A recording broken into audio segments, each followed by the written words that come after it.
A pregnant hotel cleaner, invisible to the world of the wealthy, crosses paths with Adrian Moretti, a billionaire who owns more than just the building she cleans. One gunshot changes everything. What starts as a violent night becomes a dangerous arrangement. He needs bait to catch a thief, and she's carrying that thief's child. But protection comes with a price, and Adrian Moretti doesn't make deals he can't control.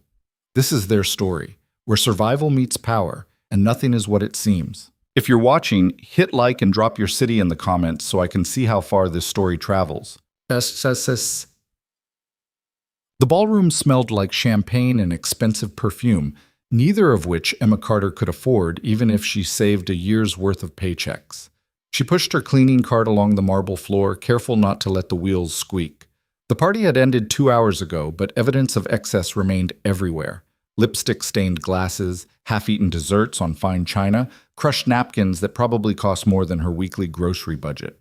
Her back ached. Everything ached lately. 6 months pregnant and working double shifts at the Moretti Grand Hotel wasn't ideal, but ideal had stopped being an option the day Marcus disappeared. Emma bent down to pick up a champagne flute from under a table, her hand instinctively going to her lower back as she straightened. The baby kicked, a small flutter that made her pause. She pressed her palm against her stomach through the thin fabric of her uniform. "Hey there," she whispered. "I know. I'm tired too." The ballroom stretched out before her like a cathedral of wealth. Crystal chandeliers hung from the ceiling like frozen waterfalls, and the windows overlooked the city lights below. Emma had cleaned this room dozens of times, but she never got used to the scale of it. How much money had been spent in here tonight? Enough to change her life? Enough to fix everything Marcus had broken? She shook her head. Thinking about Marcus only made things worse. Her phone buzzed in her pocket. Emma pulled it out, already knowing what she'd see. Another past due notice. Another bill she couldn't pay. Another reminder that she was drowning, and nobody was coming to save her. "Still here, Carter?" Emma looked up to find Diane, the night supervisor, standing in the doorway. Diane was 50-something with steel gray hair and a permanent expression of disapproval. "Just finishing up," Emma said. "Ballroom's almost done." "You look like hell." "Thanks. That's exactly what every pregnant woman wants to hear." Diane's expression softened slightly. "I'm serious. When's the last time you took a day off?" "Can't afford to." "You can't afford to collapse on the job either. That baby needs you healthy." Emma forced a smile. "I'm fine. Really." Diane studied her for a long moment, then sighed. "Finish up and go home. And Emma, maybe consider looking for something less demanding. This job wasn't meant for someone in your condition." "I'll keep that in mind." After Diane left, Emma returned to her cart. Less demanding. Right, because those jobs were just everywhere, waiting for a 26-year-old with no college degree and a baby on the way. She'd applied to 15 different places in the past month. Not a single callback. The Moretti Grand was the best she could do, and even that felt precarious. One wrong move, one complaint from a guest, one day where her body gave out, and she'd be gone, replaced before her uniform hit the laundry bin. She was wiping down the bar when she heard voices echoing from the hallway. Male voices, speaking in tones too low to make out words, but sharp enough to register as argument. Emma glanced toward the doorway. The ballroom was supposed to be closed. Nobody should be here. The voices grew louder, closer. Emma grabbed her cart and started pushing it toward the service exit. Whatever was happening, she wanted no part of it. She'd learned a long time ago that invisible people stayed safe by staying invisible. "I don't care what he told you." The voice was cold, authoritative. The deadline was yesterday. Emma's cartwheel caught on something, jerking to a stop with a loud squeak. She winced, trying to free it quietly, but the damage was done. The voices stopped. Footsteps approached. Expensive shoes on marble, the kind of sound that announced money and power. Emma's heart hammered as a man appeared in the doorway. Tall, maybe mid-30s, wearing a suit that probably cost more than her car. His dark hair was styled perfectly despite the late hour, and his eyes, gray and sharp, fixed on her with an intensity that made her stomach drop. She'd seen him before. From a distance, anyway. Adrian Moretti. The owner. The man whose name was on her paychecks. whose face appeared in business magazines she'd glimpsed in waiting rooms. "The ballroom is closed," he said. "I'm just cleaning." Emma's voice came out smaller than she'd intended. "I'll be done in a few minutes." Another man appeared behind Adrian, shorter and stockier, with the kind of build that suggested violence was part of his job description. He looked at Emma the way someone might look at a problem requiring a solution. "She heard us," the man said. "I didn't hear anything." Emma raised her hand slightly, a gesture of surrender. "I was just leaving." Adrian's expression didn't change. "What's your name?" "Emma. Emma Carter." "How long have you worked here, Emma Carter?" 4 months. "And you always work this late?" "When they need me to." Her hands were shaking. She gripped the cart handle to steady them. "Look, I really didn't hear anything. I don't know what you're talking about, and I don't want to know. I just need this job." Something flickered across Adrian's face. Calculation, maybe, or assessment. He studied her for a moment that stretched too long, his gaze dropping briefly to her stomach before returning to her face. "Go home," he said finally. "Finish your shift tomorrow." Emma didn't need to be told twice. She abandoned the cart and headed for the service exit, walking as fast as her exhausted body would allow. Her pulse didn't slow until she was in the employee locker room, grabbing her jacket and purse with trembling hands. What had she walked into? And more importantly, would there be consequences? The thought followed her out to the parking garage, where her ancient Honda sat in the far corner under a flickering light. Emma unlocked the door and slid behind the wheel, locking it immediately. The engine turned over on the third try, and she was pulling out when headlights flooded her rearview mirror. A black SUV appearing out of nowhere. Emma's breath caught. She pressed the gas pedal, but the garage exit was still 50 yards away. The SUV accelerated, closing the distance. Emma's mind raced through possibilities, each worse than the last. She was being paranoid. It was just another employee leaving late. It had nothing to do with what happened in the ballroom. The SUV pulled alongside her. Emma didn't look. She kept her eyes on the exit, willing her car to move faster. The baby kicked again, harder this time, as if sensing her fear. "Please," she whispered. "Not now. Not like this." The SUV matched her speed. Emma caught a glimpse of tinted windows, impossible to see through. Her hands were slick on the steering wheel, 20 yards to the exit. 15. Glass exploded. The passenger window shattered inward, covering Emma in crystalline fragments. She screamed, jerking the wheel instinctively. The Honda swerved, tires squealing. Something whistled past her head. Another sound she recognized from movies, but never thought she'd hear in real life. Gunfire. Someone was shooting at her. Emma's car clipped a concrete pillar. The impact threw her against the seatbelt, and pain flared across her chest and stomach. The engine died. She fumbled for the ignition, but her hands wouldn't cooperate. The baby.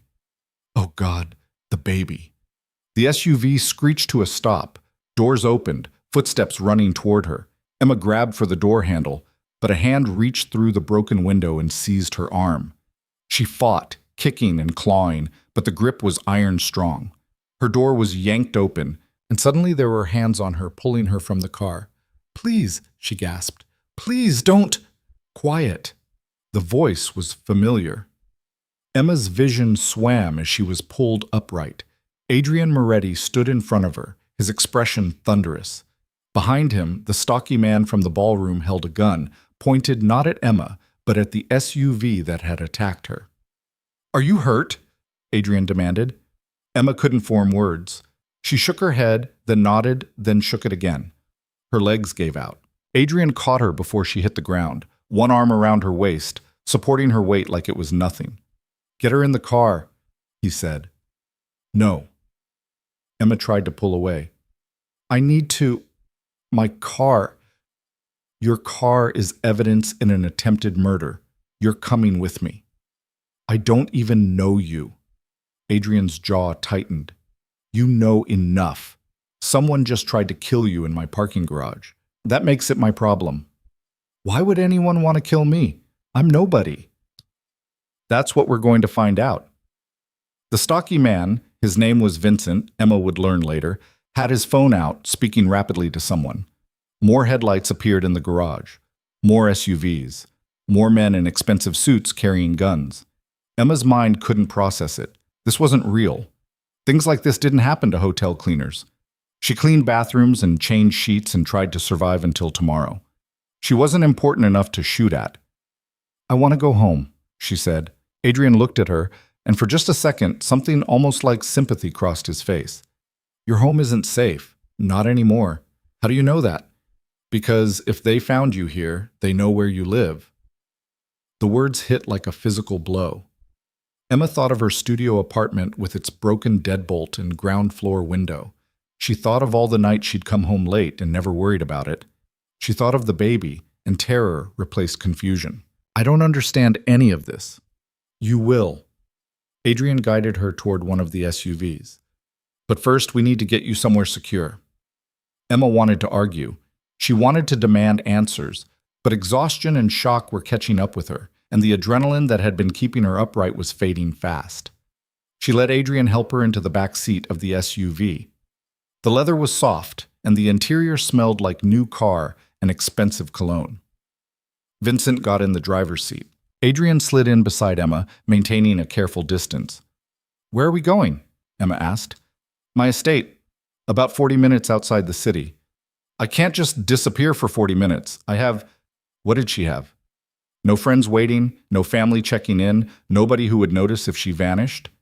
The realization sat bitter in her throat. "I have things to do." "They'll wait." The SUV pulled out of the garage, followed by two others. Emma watched through the window as the city blurred past. Her city, the only place she'd ever lived, suddenly feeling foreign and dangerous. "Who's trying to kill me?" she asked quietly. Adrian didn't answer immediately. He pulled out his phone, typed something, then put it away. When he finally spoke, his voice was measured. "How much did Marcus tell you about his business?" The name hit Emma like ice water. "What?" "Marcus Webb, your ex-fiancé. How much did he tell you?" Emma's hands clenched in her lap.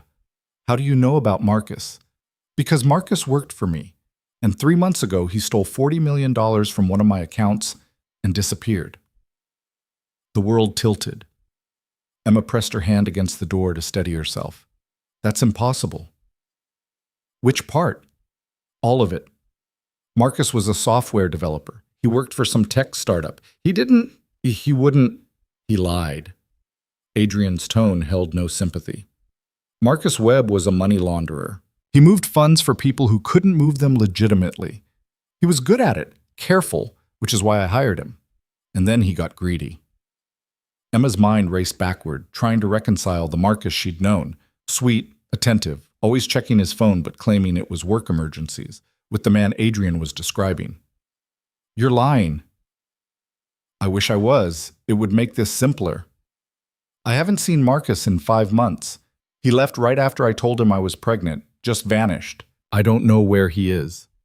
"I know. I've had people watching you since he disappeared, waiting to see if he'd make contact."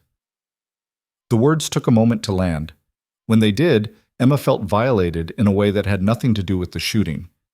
"You've been watching me? I've been keeping you alive. The people Marcus stole from, they're not patient, they're not reasonable, and they've decided that if they can't find him, they'll use you to draw him out. I'm bait." "You're pregnant with his child. That makes you valuable." Emma laughed, a sound with no humor in it. "I'm 6 months pregnant, broke, and cleaning hotel rooms to survive. Marcus made it very clear I'm not valuable to anyone." Adrian studied her, and Emma had the uncomfortable feeling of being cataloged, assessed, reduced to a series of assets and liabilities. "You're valuable to the people who want their money back, and as of tonight, you're valuable to me." "Why?" "Because you're the only leverage I have." The SUV turned onto a highway, picking up speed. Emma watched the lights of the city recede behind them. Everything she knew, everything familiar, disappearing into the distance. "I want to go to the police," she said. "The police can't protect you, not from these people." "And you can?" Adrian's expression was granite. "I'm the only one who can." They drove in silence for several minutes. Emma's thoughts were a mess of fear and anger and disbelief. This morning, she'd woken up worried about bills and backaches.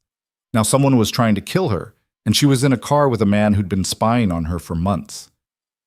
"I don't even know who you are," she said finally. "Not really." "What do you want to know? Why does a hotel owner have armed guards and talk about $40 million like it's nothing? Hotels are only part of my business. What's the rest?" Adrian looked at her, and Emma saw something dangerous flicker in his eyes. Things that keep people like Marcus employed. "You're a criminal. I'm a businessman who operates in gray areas." "That's the same thing." "No," Adrian said. "It's not. Criminals are reckless. I'm calculated." Emma wanted to argue, but exhaustion was pulling at her. The adrenaline crash was complete now, leaving her hollowed out and shaking. She wrapped her arms around herself, trying to hold in warmth that seemed to be leaking out of her bones. "I need you to understand something," Adrian continued. "The people who want Marcus, they don't care that you're innocent. They don't care that you're carrying a child. They only care about getting their money back, and they'll hurt you to make that happen. So what am I supposed to do?" "Stay alive. Let me handle the rest."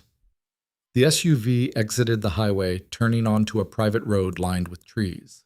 They drove for another 10 minutes before gates appeared, tall and iron and forbidding. They opened automatically as the SUV approached. Emma caught glimpses of manicured grounds through the windows, gardens, fountains, statuary. The house, when it came into view, wasn't a house at all. It was an estate, all stone and glass and architectural ambition. "This is where you live?" she asked. "Yes. It looks like a museum. Wait until you see the inside." The SUV stopped in front of a massive entrance. Vincent got out first, scanning the area before opening Emma's door. She climbed out slowly, her body protesting every movement.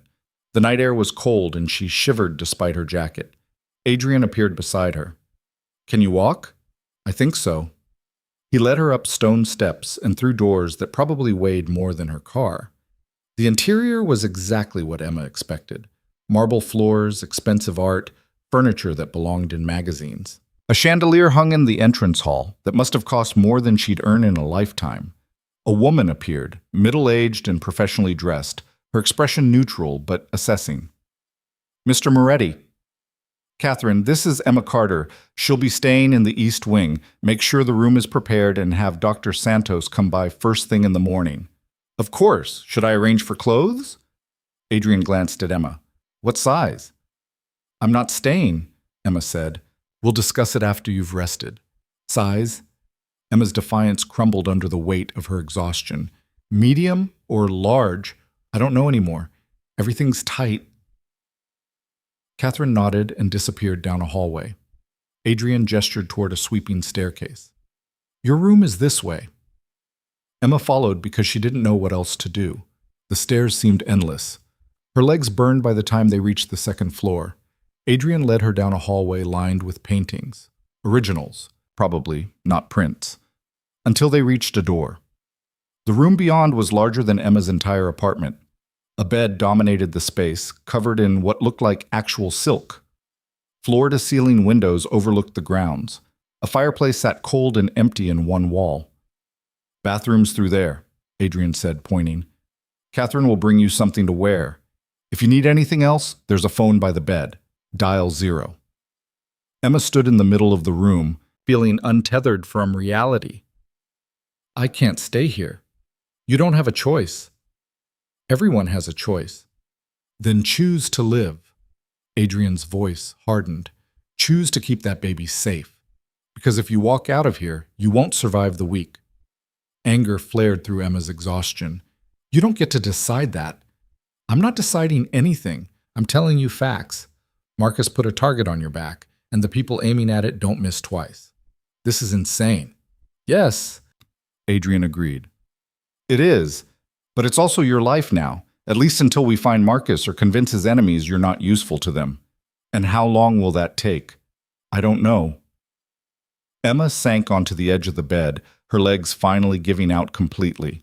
She pressed her hands against her face, trying to hold back tears that threatened to spill over. Everything was falling apart, and she didn't know how to stop it. She felt the bed shift as Adrian sat down beside her, maintaining distance but close enough that she could feel his presence. I know this isn't what you wanted, he said quietly. I know you're scared, but I meant what I said. I can keep you safe. Let me do that. Why? Emma's voice cracked. You said it yourself. I'm just bait to you. Adrian was silent for a long moment. When he spoke, his voice carried something Emma hadn't heard before, something almost human beneath the cold authority. My mother was pregnant when she died. I was 12. I watched it happen, and I couldn't do anything to stop it. He paused. I don't let history repeat itself. Not in my house. Emma lowered her hands and looked at him. In the soft light of the room, Adrian's face seemed less harsh, the angles softer. For the first time, she saw him as something other than a threat. Still dangerous, still calculating, but maybe, possibly, with a sliver of something decent buried underneath. I'm sorry, she said. Don't be. Just stay alive. He stood and walked to the door. Emma watched him go, her mind churning through everything that had happened. At the threshold, he paused. Get some rest, he said. Tomorrow, we'll figure out what comes next. Then he was gone, the door closing with a soft click that sounded like a cell locking. Emma sat alone in the enormous room, in a house that felt like a prison, carrying a child whose father had destroyed her life without even being present for it. She should have been crying. She should have been terrified, but mostly, she just felt numb. Her phone buzzed. Emma pulled it out, seeing a text from a number she didn't recognize. Welcome home. Sleep tight.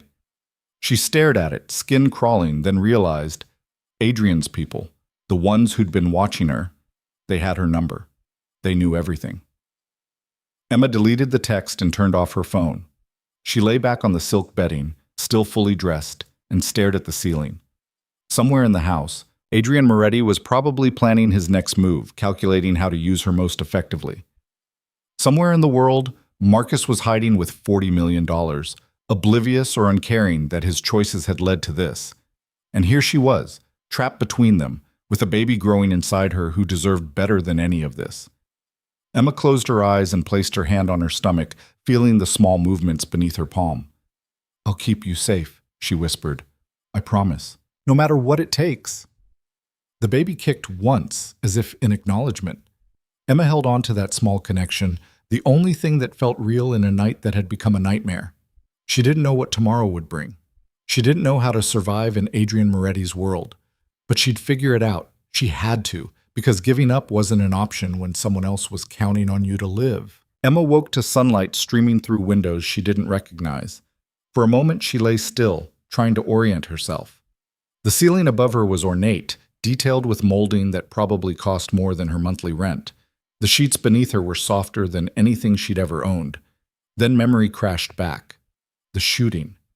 Adrian Moretti. The estate. She sat up too quickly, and her head spun. Her hand went to her stomach instinctively, checking, reassuring herself. The baby moved, a small flutter of life that felt like the only real thing in this surreal situation. A knock at the door made her flinch. Miss Carter, it's Catherine. I have breakfast and some clothes for you. Emma pulled the blanket around herself, suddenly aware she'd slept in yesterday's uniform. Come in. Catherine entered carrying a tray and what looked like several shopping bags. She set the tray on a table by the window and arranged the bags on a chair. Mr. Moretti thought you might be hungry. Dr. Santos will be here in an hour to check on you and the baby. I don't need a doctor. Catherine's expression remained neutral, professional. Mr. Moretti insists. You were in a car accident last night. I was shot at. Yes, that too. Catherine gestured to the bags. I estimated your size. If anything doesn't fit, let me know and I'll have it exchanged. Emma wanted to argue, to insist she didn't need charity, but the thought of putting on yesterday's clothes made her stomach turn. Thank you. After Catherine left, Emma examined the breakfast tray. Fresh fruit, yogurt, toast with what looked like real butter, orange juice in a crystal glass. The kind of breakfast she used to dream about when she was surviving on vending machine snacks between shifts.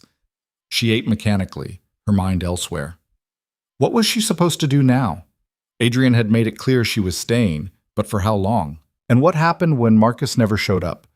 Because Emma knew with absolute certainty that Marcus wasn't coming back. Not for her. Not for the baby. He'd made that choice months ago. The clothes Catherine brought fit surprisingly well. Maternity jeans that actually had room for her growing stomach, soft t-shirts, a sweater that felt like clouds.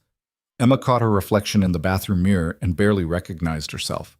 When had she started looking so tired? Dark circles shadowed her eyes, and her skin had a grayish tint that no amount of sleep seemed to fix. She was splashing water on her face when another knock came. "Miss Carter, I'm Dr. Santos." Emma dried her hands and opened the door to find a woman in her 40s, professional and composed, carrying a medical bag. "I understand you had quite a night," Dr. Santos said, her tone gentle. "Why don't we make sure everything is all right with you and the baby?" The examination was thorough but quick. Blood pressure, heartbeat, measuring Emma's stomach, checking the baby's position. Dr. Santos worked efficiently, asking questions about Emma's medical history that made Emma realize how little prenatal care she'd actually received. "When was your last appointment?" Dr. Santos asked. "About 6 weeks ago, at the free clinic on 5th. Dr. Santos's expression flickered with something that might have been concern. "And before that?" 8 weeks before that. "Emma, you should be seeing someone every 2 weeks at this stage." "I know, Emma's throat tightened. "It's expensive, and I've been working a lot." Dr. Santos squeezed her hand. "Well, you're here now. The baby seems healthy, heartbeat is strong, but I want to run some blood work. Make sure your iron levels are adequate. You're underweight for how far along you are. I'll eat more. I'm going to leave you some prenatal vitamins. Take them every day, no exceptions. And I want to see you again next week." After Dr. Santos left, Emma sat on the edge of the bed, staring at the bottle of vitamins. High quality, prescription strength. Probably more expensive than everything in her medicine cabinet combined. She opened the bottle and dry swallowed one, feeling it stick in her throat. The door opened without a knock this time. Adrian stepped in, dressed differently than last night. Jeans and a dark sweater that made him look less like a businessman and more like someone who could break your wrist without much effort. "Dr. Santos says you're malnourished." "Good morning to you too."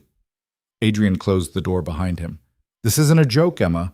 You're 6 months pregnant, and you're not taking care of yourself. I've been taking care of myself just fine. Working double shifts and skipping meals? That's your definition of fine?" Heat flooded Emma's face. "You don't know anything about my life. I know you've been living in a studio apartment with a broken lock. I know your car has 200,000 miles on it, and the check engine light's been on for 3 months. I know you've been to the emergency room twice this year because you couldn't afford a regular doctor." Adrian's voice was flat, reciting facts. "Should I continue?" Emma stood, anger overriding caution. "You had no right to spy on me." "I had every right. Marcus stole from me. That made you a person of interest. I'm not a person. I'm a problem you're trying to solve." Something shifted in Adrian's expression, a crack in the controlled facade. "You're right. You are a problem, but not in the way you think. What's that supposed to mean?" Adrian moved closer, and Emma fought the urge to step back. He stopped a few feet away, maintaining distance, but close enough that she could see the gray in his eyes wasn't uniform, flecks of darker color, like storm clouds. "It means I expected someone different, someone who knew what Marcus was, someone complicit." He paused. "You're not what I expected. Sorry to disappoint." "You didn't disappoint. That's the problem." Emma's anger wavered, replaced by confusion. "I don't understand." "I brought you here to use you, to bait Marcus out of hiding or leverage you against the people he stole from. Simple transaction." Adrian's jaw tightened. "But you're actually pregnant and actually broke and actually abandoned. That complicates things." "How?" "Because it makes you a liability I can't afford." The words hit harder than they should have. Emma wrapped her arms around herself, suddenly cold despite the warm room. "Then let me go." "I can't do that either." "Why not?" "Because they'll kill you." Adrian said it without emotion, stating a fact. "The moment you leave this property, you're dead, and that baby dies with you." Emma's hands moved to her stomach protectively. "So what am I supposed to do? Stay here forever?" "Until I find Marcus or neutralize the threat, whichever comes first." "And if neither happens?" Adrian didn't answer, which was answer enough. Emma turned away, looking out the window at the manicured grounds below. A garden stretched out in geometric precision, every hedge trimmed, every flower placed with purpose. Nothing wild, nothing unexpected. "I want to call my landlord," she said. "Tell him I won't be back. Stop him from throwing my stuff out. Already handled. Your belongings are being moved to storage." Emma spun around. "You can't just—" "I can. I did." Adrian pulled out his phone, scrolled through something, then held it out. "Your lease has been terminated. Storage unit paid for 6 months. Deposit refunded to your account." Emma stared at the phone screen showing a bank transfer. $200. Her entire security deposit. "I didn't ask you to do that." "You didn't have to. Stop making decisions for me. Then start making better ones yourself." The tension between them pulled tight, neither backing down. Emma wanted to scream at him, to demand he stop controlling everything. But part of her, the exhausted, terrified part, was almost grateful. Almost. "I need air," she said finally. "Can I go outside? Or am I a prisoner?" "You're not a prisoner, but you don't leave the grounds, and you stay where security can see you." "Security, right, because I'm so dangerous. Because the people looking for you are." Adrian left without another word, the door closing with that same soft click that felt like a lock. Emma waited until his footsteps faded, then grabbed one of the sweaters Catherine had brought and headed downstairs. The house was massive in daylight, all clean lines and expensive taste. Emma passed rooms filled with furniture that belonged in museums, hallways lined with art she didn't understand. She found a door leading to the garden and stepped outside. The air was crisp, autumn turning toward winter. Emma walked along a stone path, conscious of the cameras she could now see mounted discreetly on the house's exterior. Watching, always watching. She found a bench near a fountain and sat, letting the sound of running water fill the silence. Her phone was still dead. She'd left it off since last night. But even if it was on, who would she call? She had no friends close enough to involve in this mess. Her parents were gone, dead in a car accident when she was 19. No siblings, no support system. Marcus had been her support system, right up until he wasn't. Emma closed her eyes, trying not to cry. She'd cried enough over Marcus already. Cried when he left. Cried when she realized he wasn't coming back. Cried when the pregnancy test came back positive, and she knew she'd be doing this alone. "You're not supposed to be out here alone." Emma opened her eyes to find Vincent approaching, the same stocky man from last night. Up close, he looked even more dangerous. Scarred knuckles, a nose that had been broken at least twice, eyes that missed nothing. "Adrian said I could be outside."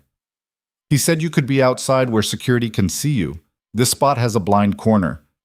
Vincent gestured behind the fountain. "Makes me nervous." "Everything makes you nervous." Vincent's mouth twitched, almost a smile. "That's how I stay alive." Emma studied him, this man who'd been holding a gun last night like it was an extension of his arm. "How long have you worked for Adrian?" 15 years. "Doing what?" "Whatever needs doing." "That's vague." "It's supposed to be." Emma shifted on the bench, making room. "You going to stand there all day or sit down?" Vincent hesitated, then sat, maintaining careful distance. They both stared at the fountain in silence. After a moment, Vincent pulled out a pack of cigarettes, then seemed to think better of it and put them away. "You can smoke," Emma said. "I'm used to it." "Doc said you need to avoid secondhand smoke. Bad for the baby." "You were listening?" "I'm always listening. It's my job."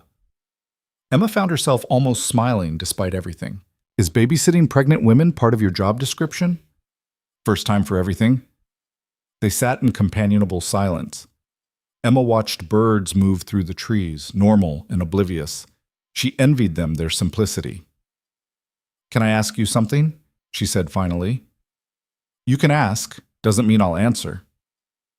"Is Adrian really going to keep me safe? Or am I just useful until I'm not?" Vincent took his time responding, choosing words carefully. "Mister, Moretti doesn't make promises he can't keep. If he said you're under his protection, you are. Even though I'm nobody to him? You're carrying Marcus Webb's kid. That makes you somebody." Emma's hand moved to her stomach. The baby isn't a bargaining chip. To the people after you, that's exactly what the baby is. Vincent's voice was matter of fact, not cruel. You need to understand that. This isn't about you being nice or innocent or whatever you think matters. This is about $40 million and the kind of people who kill over that much money. Who are they? These people Marcus stole from. You don't want to know. I'm already being shot at. I think I have a right to know. Vincent looked at her, assessing. Then he sighed. Eastern European Syndicate. They move money for oligarchs, corrupt politicians, people who can't use regular banks. Marcus was supposed to clean their cash, make it legitimate. Instead, he redirected it to offshore accounts and vanished. Emma felt sick. $40 million, give or take. And they think I know where he is? They think your leverage hurt you. Marcus comes out of hiding to save you and the baby. He won't. Emma's voice was flat. He doesn't care. They don't know that. So I'm going to die because Marcus is a coward? Vincent's expression softened slightly. You're not going to die, not on my watch. Why do you care? Because Mr. Moretti cares. And what Mr. Moretti cares about, I care about. Emma wanted to ask why Adrian cared, but the answer seemed obvious. She was useful, that's all it was. They returned to the house together, Vincent keeping pace with Emma's slower walk. Inside, Catherine was waiting with lunch and a message. Mr. Moretti would like you to join him for dinner tonight, 7 o'clock in the main dining room. Emma's first instinct was to refuse, but she caught the look on Vincent's face, a subtle shake of his head, a warning. This wasn't really a request. Fine, she said, 7 o'clock. The afternoon dragged. Emma tried to read a book from the house's library but couldn't focus. She tried to nap, but sleep wouldn't come. Finally, she stood in front of the closet where Catherine had hung the clothes, staring at options she'd never choose for herself. The dress she finally selected was simple, dark blue, fitted but with room for her stomach, nothing fancy. She felt ridiculous putting it on, playing dress-up in someone else's house, someone else's life. At 7 exactly, Emma made her way to the dining room Catherine had pointed out earlier. The room was smaller than she expected, intimate despite its elegance. A table set for two, candles already lit, windows overlooking the grounds as twilight settled. Adrian was already there, standing by the window, drink in hand. He turned when she entered, and something flickered across his face before the mask returned. You look better, he said. Then what? A woman who was almost murdered last night? Then someone who hasn't eaten properly in months. Emma sat without waiting for an invitation.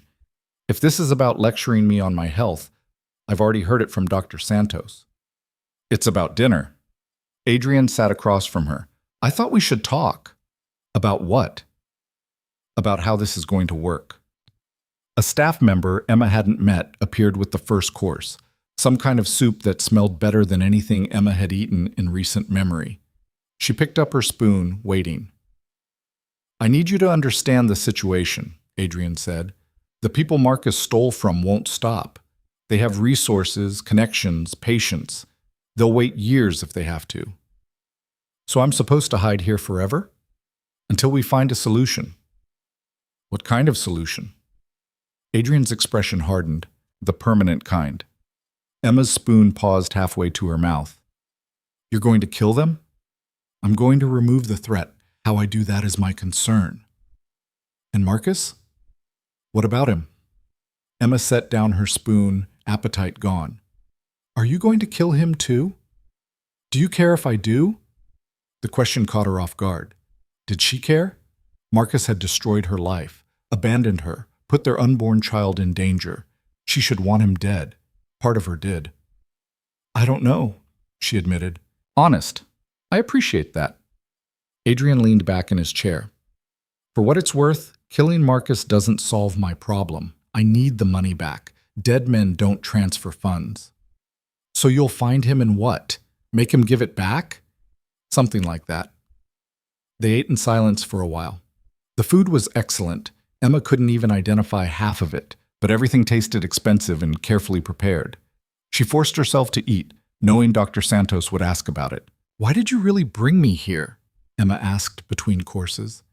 And don't say it's because I'm useful. There are other ways to use someone without putting them in your house. Adrian swirled wine in his glass, studying it like the answer was hidden in the red liquid. I told you about my mother. You said she died when you were 12.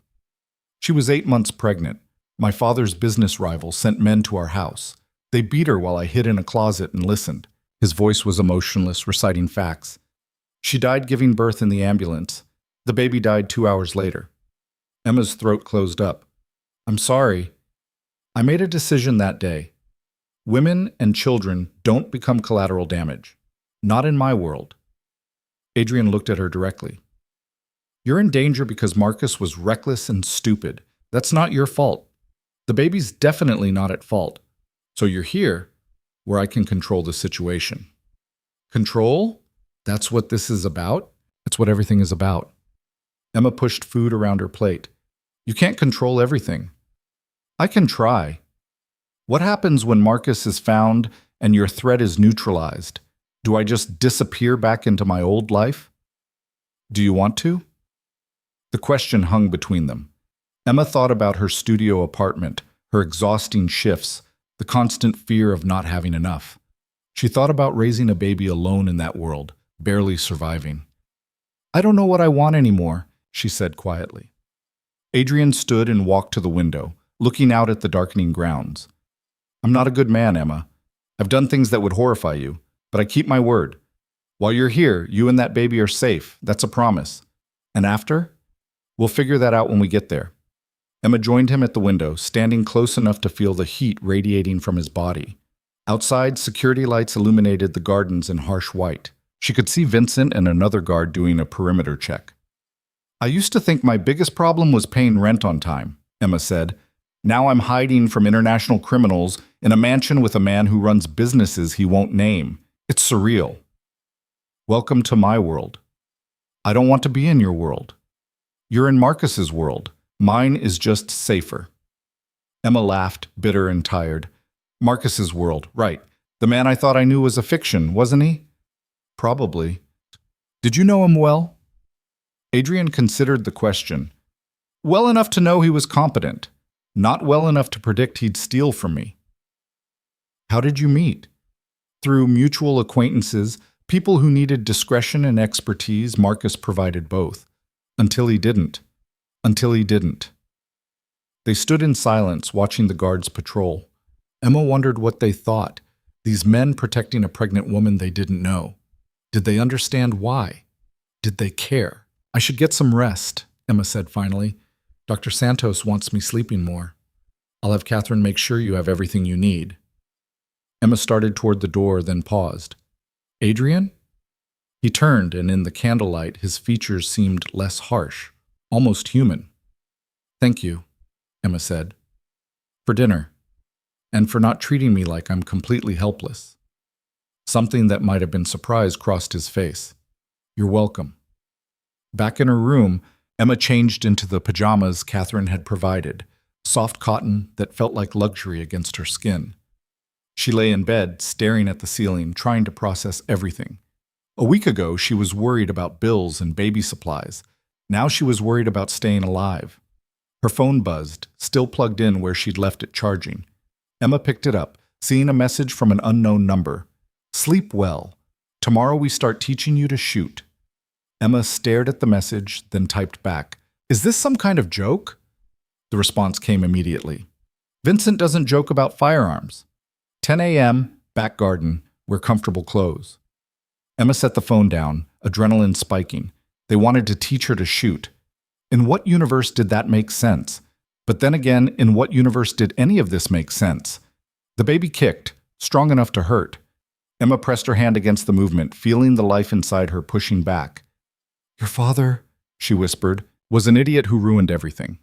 And I'm stuck in a house with dangerous people learning to use a gun. This is not how I pictured your beginning. Another kick, gentler this time. Emma closed her eyes, exhaustion finally pulling her under.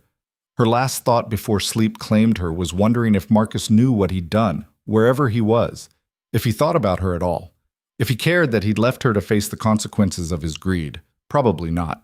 That hurt worse than anything else. Morning came too quickly. Emma woke to Catherine knocking with breakfast and a reminder about the 10 o'clock appointment Vincent had scheduled. The words firearms training sounded even more absurd in daylight. "This is insane," Emma said, picking at her eggs. "I'm 6 months pregnant. I shouldn't be learning to shoot."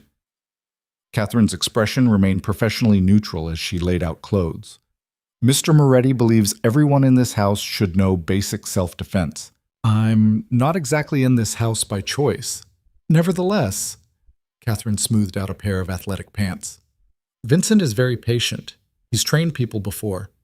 Emma wanted to argue, but the memory of gunfire in the parking garage was still too fresh. The terror of being helpless while someone tried to kill her. Maybe Vincent had a point.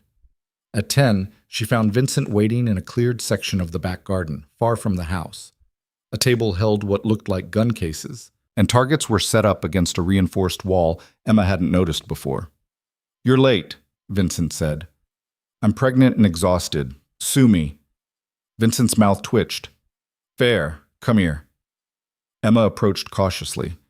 Vincent opened one of the cases, revealing a handgun that looked smaller than the one he'd been holding 2 nights ago. "This is a Glock 19, Tatsuit," he said. "Reliable, simple, light enough for you to handle comfortably. We're not going to shoot today. Today you learn how it works." "Then why are we out here?" "Because I don't teach firearms indoors, ever." For the next hour, Vincent walked Emma through the mechanics. How to hold it, how to check if it was loaded, how to engage the safety. His instructions were clear and patient, and Emma found herself actually paying attention despite her initial resistance. "Why are you doing this?" she asked, as Vincent demonstrated proper grip for the 3rd time. "Because knowing how to protect yourself might save your life. Adrian has guards everywhere. What's the point?" Vincent looked at her directly.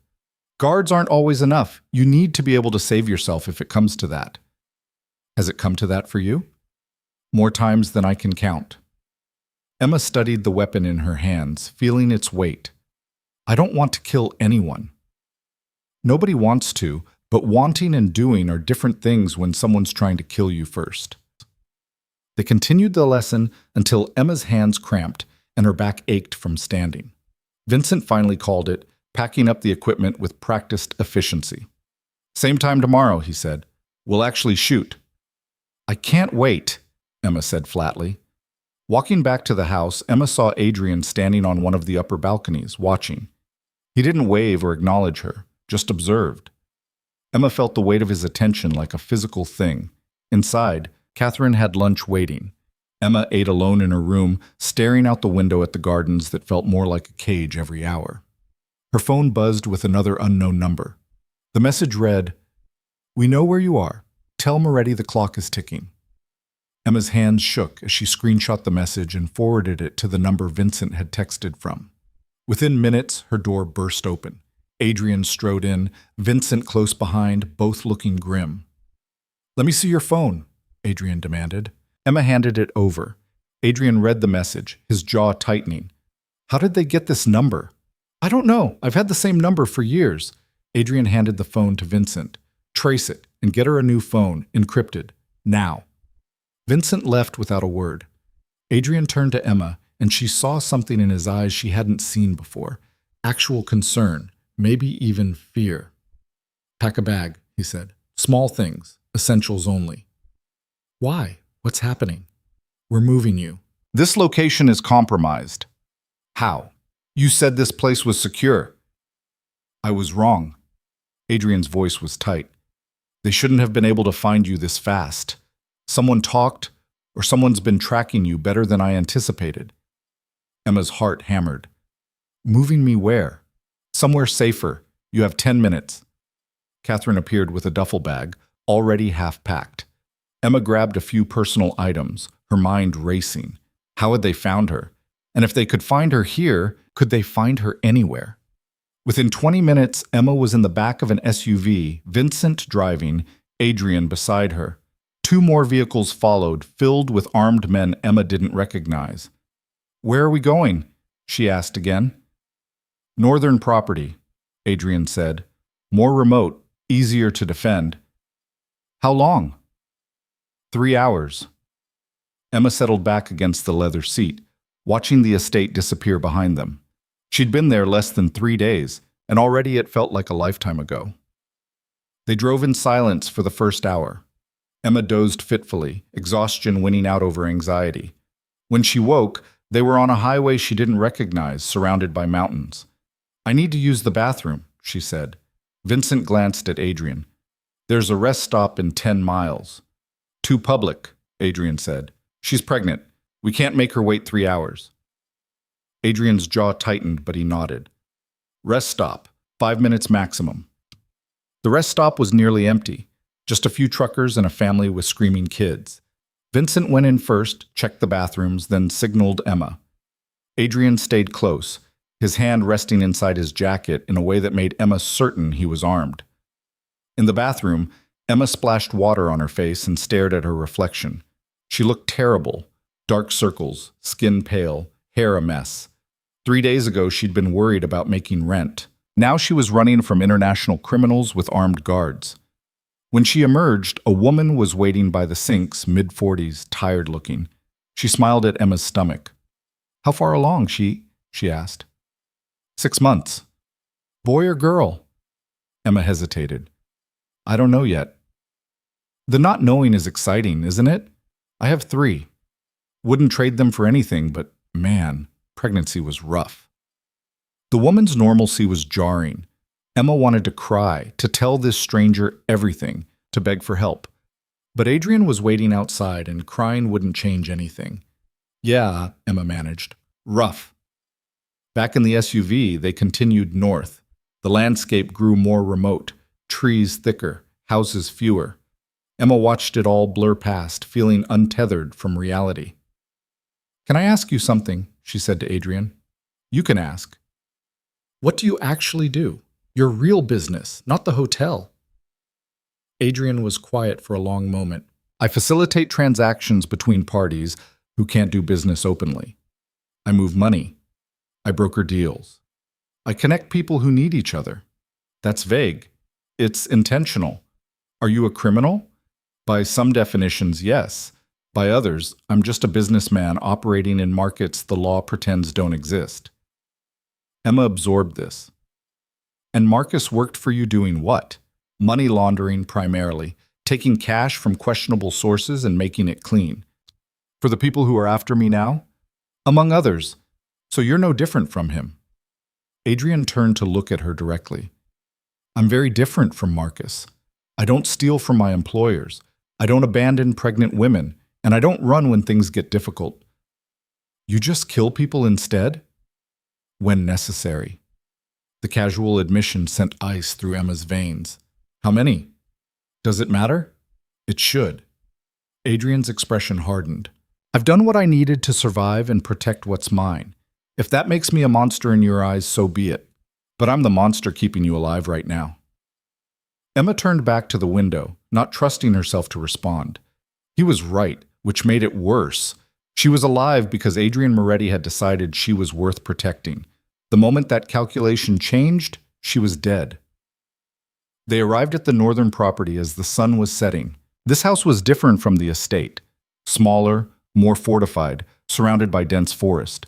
Guard towers Emma could actually see, security measures that weren't trying to be subtle. "Welcome to the compound," Vincent said dryly. Inside was Spartan compared to the estate. Functional furniture, no art, everything designed for security over aesthetics. Adrian led Emma to a bedroom on the second floor, this one with bars on the windows. "I know it's not what you're used to," he said. "I was living in a studio with cockroaches 3 days ago. This is fine. Dr. Santos will be here tomorrow to check on you. Until then, stay inside. Don't go near the windows." "Am I safer here?" "Yes, this location isn't in any database. Only my most trusted people know about it." After Adrian left, Emma sat on the bed and let herself cry. Not loud, dramatic sobs, just quiet tears of exhaustion and fear. She cried for the life she'd lost, for the baby growing inside her who deserved better, for the man she'd loved who'd never existed in the first place. A knock interrupted her breakdown. Emma wiped her face quickly. "Come in." Vincent entered carrying a tray. "Dinner. Catherine's not here, so it's just sandwiches. Hope that's okay." "It's fine. Thank you." Vincent set the tray down but didn't leave. You're handling this better than most would. Am I? I don't feel like I am. You're still standing. That counts. Emma picked up a sandwich, forcing herself to eat. Can I ask you something? Sure. Why do you stay with Adrian? Do this kind of work? Vincent leaned against the doorframe. He saved my life once. I figure I owe him. That's it? That's enough. Vincent paused. He's not perfect, does things I don't always agree with, but he's loyal to the people he protects, and he keeps his word. In this world, that's rare. He scares me. He should. He scares most people. Vincent's expression softened slightly. But he won't hurt you. That's not who he is, despite what you might think. After Vincent left, Emma ate mechanically, her mind elsewhere. She wondered where Marcus was, what he was doing. Did he know people were hunting her? Did he care? Her new phone buzzed. Vincent had given her one earlier, already loaded with encrypted contacts. A message from Adrian. Sleep well? We'll talk in the morning. Emma stared at the message, then typed back. About what? About what happens next. She didn't respond. What was there to say? Her entire future depended on men with guns and agendas she didn't understand. She was a chess piece being moved around a board, powerless to control the game. The baby kicked, hard enough to take her breath.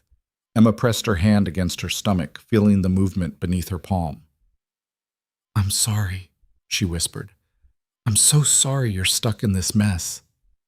Sleep came in fits and starts, interrupted by nightmares of gunfire and running and never quite escaping. When morning finally arrived, Emma felt worse than before she'd slept. Dr. Santos showed up at 9, professional and efficient as before. The exam was quick, and the doctor seemed satisfied with Emma's vitals despite everything. Your blood pressure is elevated, Dr. Santos said.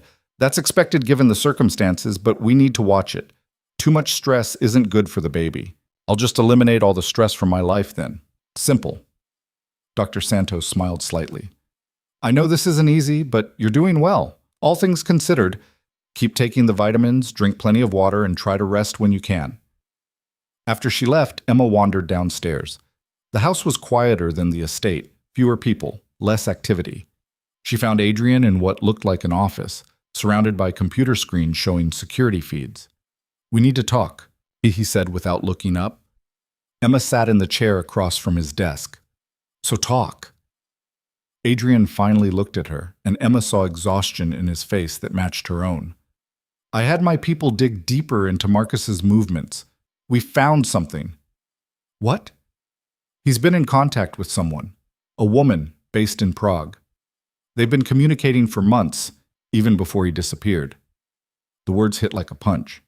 He was cheating on me. It appears so, but more than that, this woman works for the syndicate Marcus stole from. We think she helped him plan the theft. Emma's hands clenched in her lap. So he was playing me the entire time. Yes. And you're telling me this why? To hurt me more? Adrian's expression flickered with something that might have been sympathy. I'm telling you because I need you to understand who Marcus really is. He's not coming back for you. He never planned to. You and the baby were collateral damage he was willing to accept. Emma stood abruptly, needing to move, to pace, to do something with the rage building inside her. So what now? You use me to draw him out anyway? No. The single word stopped her. No? The plan's changed. Adrian leaned back in his chair. Marcus isn't worth the risk to you and the baby. We're going after him directly. How? That's my concern. Yours is staying alive and healthy. For how long? How long am I supposed to hide here? Adrian was quiet for a moment. As long as it takes. That's not an answer. It's the only one I have. Emma sank back into the chair, defeated. I can't do this forever. I can't raise a baby in hiding. You won't have to. You can't promise that. I can promise I'll do everything in my power to make sure you and that baby have a future. A real one, not running and hiding. Emma looked at him, this dangerous man who'd pulled her into his world and was now promising to protect her. Why do you care so much? Adrian's jaw tightened. I told you about my mother. That was 20 years ago. Some things you don't forget. He stood, walking to the window overlooking the forest. I couldn't save her. Couldn't save my brother. But I can save you. I'm not your redemption. No, you're just someone who deserves better than what Marcus left you with. The honesty in his voice caught Emma off guard. She'd expected calculation, manipulation, self-interest. But this sounded almost genuine. I don't know if I believe you, she said quietly. I don't need you to believe me. I just need you to trust me long enough to fix this. And then what? You send me back to my old life with a pat on the head and good luck wishes? Adrian turned to face her. Is that what you want? To go back? Emma thought about her studio apartment, her cleaning job, the constant struggle to survive. She thought about raising a baby alone in that world, barely making it day to day. I don't know what I want anymore, she admitted. Everything I thought I knew was a lie. Marcus was a lie. My future was a lie. Now I'm here with you, and I don't even know what's real.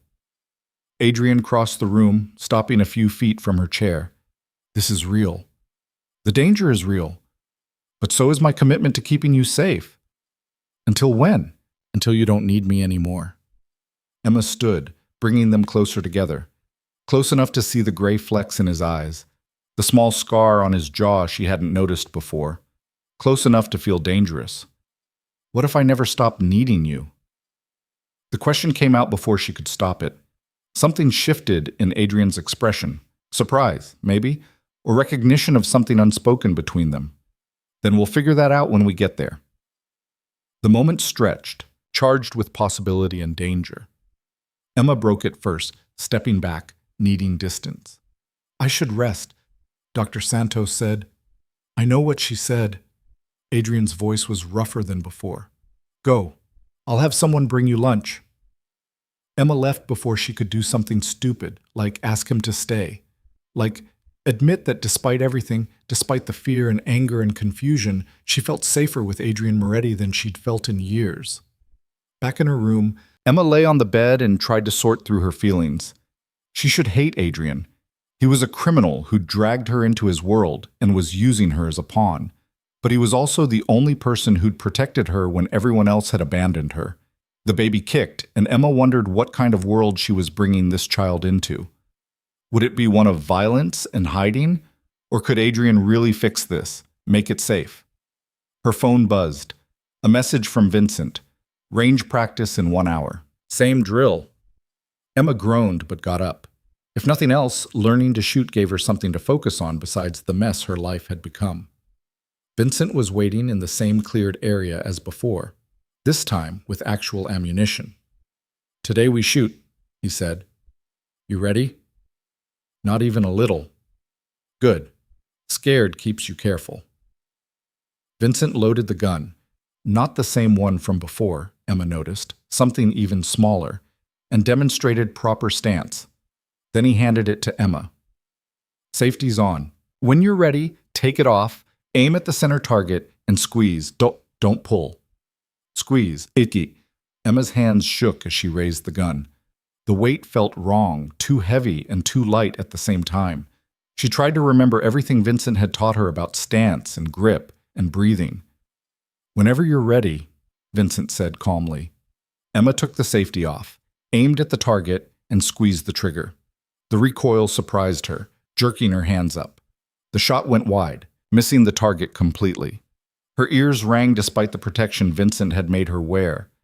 Not bad for first time, well, Vincent said. Try again. Remember to brace for the kick. Emma fired again, and again. By the 10th shot, she was hitting the target, if not the center. By the 20th, her arms were screaming and her hands cramped. Enough for today, Vincent said, taking the gun. You did good. I missed more than I hit. You're 6 months pregnant and you've been shooting for 30 minutes. You did good. Walking back to the house, Emma felt something unexpected. Pride, maybe, or accomplishment. She'd done something hard and hadn't given up. It was small, but it was something. Adrian was waiting inside, and his expression when he saw her was unreadable. Vincent says you're a natural. Vincent's a liar. I barely hit the target. You hit it. That's what matters. Adrian gestured toward the dining room. Have dinner with me. We need to discuss next steps. Dinner was quieter than before, less formal. Adrian seemed distracted, checking his phone repeatedly. Problem? Emma asked. Always. But nothing you need to worry about. Everything about this situation worries me. Adrian set his phone down, giving her his full attention. Fair point. What worries you most? Emma considered the question. That this never ends. That I spend the rest of my life looking over my shoulder, teaching my kid to do the same. That Marcus wins even though he's not here. Marcus doesn't win. I won't let him.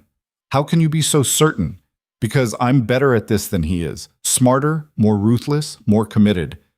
Adrian's voice was cold certainty. Marcus made mistakes. I don't. Everyone makes mistakes. Not about things that matter. Emma wanted to believe him, wanted to trust in his confidence, but trust was a luxury she couldn't afford anymore. I'm tired, she said, pushing away from the table. I'm going to bed. Adrian stood. Emma, wait. She paused at the doorway, not turning around. You're stronger than you think, he said quietly. Marcus was a fool to leave you. Remember that. Emma didn't respond, just continued to her room. Once inside, she locked the door and leaned against it, heart pounding. Adrian Moretti was dangerous in more ways than one. The physical danger she could understand, could prepare for.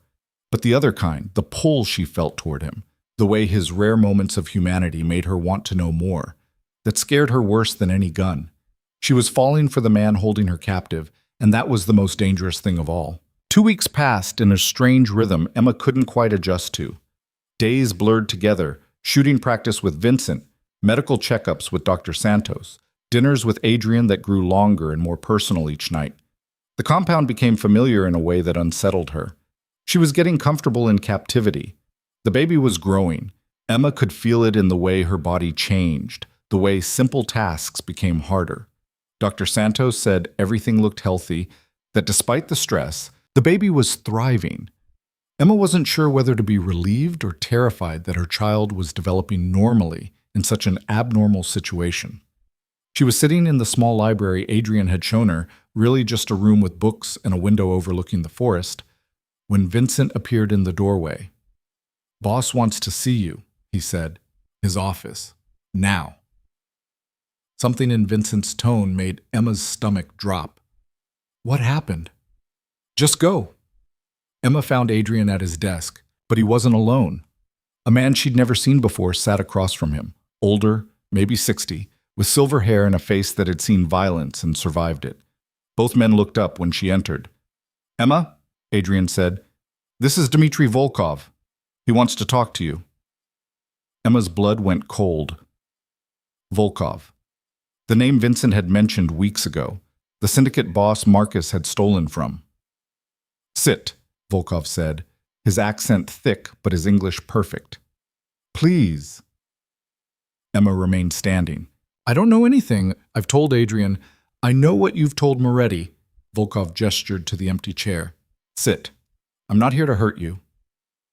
Adrian's expression was unreadable, but Emma caught the slight tension in his shoulders. He was on edge, which meant she should be terrified. She sat.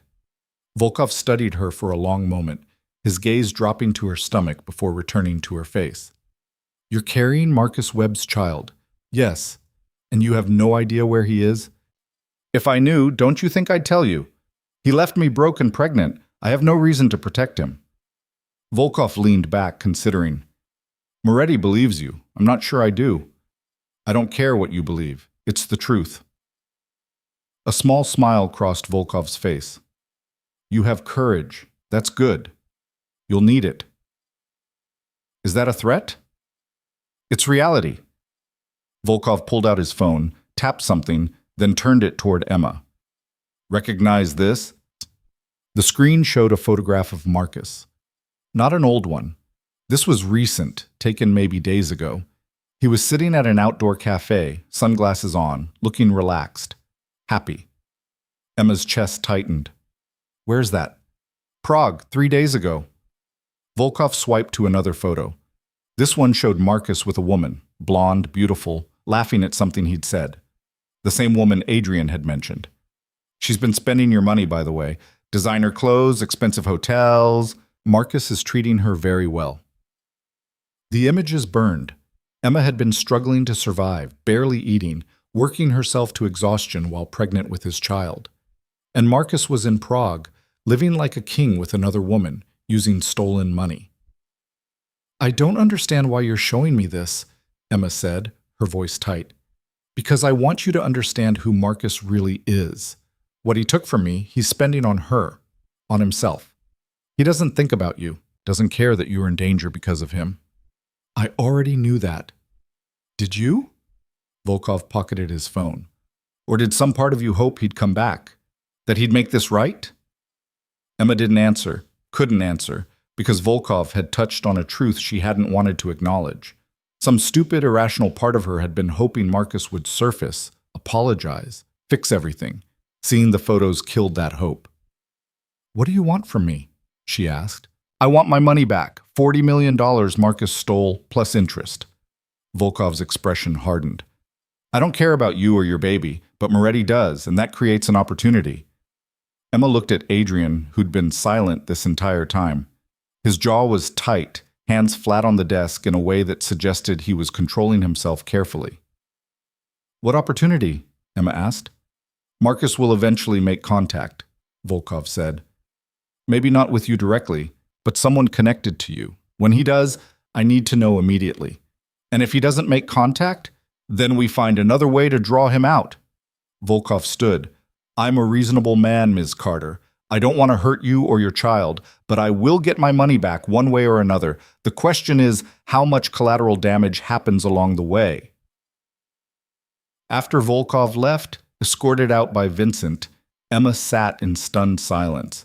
Adrian poured himself a drink, whiskey, from the smell, and drank it in one swallow. "You let him in here," Emma said quietly. "Into your safe house. Why?" "Because refusing would have started a war I can't afford right now." Adrian poured another drink.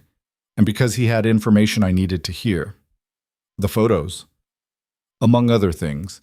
He's been tracking Marcus more effectively than my people have. That bothers me." Emma stood, needing to move. "He threatened me. Threatened the baby." "I won't let him touch you. Can you stop him? He seems like the kind of man who gets what he wants." Adrian set down his glass, the sound sharp in the quiet room. "So am I."